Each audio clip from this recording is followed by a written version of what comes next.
Selamünaleyküm. Eyvallah, hoş geldiniz. Ben şöyle alayım. Biz kaç anında şey? Başkanım sen şöyle rahat.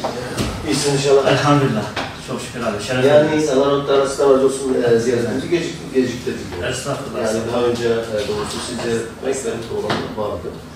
Özellikle merhum abimin tazesinden sonra yine bir iade-i ziyaret şeklinde. Estağfurullah. Yani Bizim görevimiz değil, biz mecburuz. olmasından yana. Allah razı olsun. Hani insanlar her konuda birebir düşünemeyebilir. Farklı düşünebilir. Fakat halkımızın menfaati söz konusu olacak. Halkımızın özellikle maneviyatı söz konusu olacak. Tabii dünya, ahiret biz ikisi birlikte. Bunlar projeleri kaldırdılar. Hatta 2019'un Ramazan ayında ben bu Yezidi kampına ziyaret ettim. Yezidi kamplarına giderken insanlık dışı hayat şartlarında yaşıyordu. Politika yapmalardı. Çünkü siyaset özgür bir davadı. Hem siyasetiyle politikayı politika yapmalardı.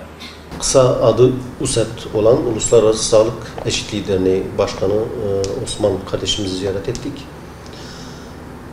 Bu bizim halkımızın sorunlarıyla, dertleriyle, özellikle de mağduriyetlerin görüldüğü, yaşandığı her ortamda bulunmaya çalışan ve çözüm önerileri sunan bir STK'mız, bir sivil toplum kuruluşumuz.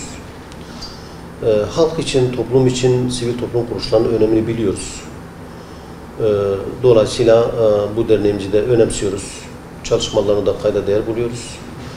Siyasiler ile STK'ların, sivil toplum kuruluşların ortak dertlerinin olması lazım.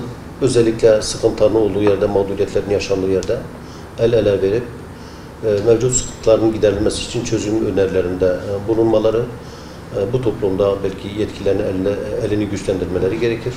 Elhamdülillah bu derneğimizde üzerine düşen vazifeyi bu anlamda yapmaya çalışıyor. Özellikle Osman kardeşimizin girişkenliği, hassasiyeti bu noktada bizim açımızdan değerlidir.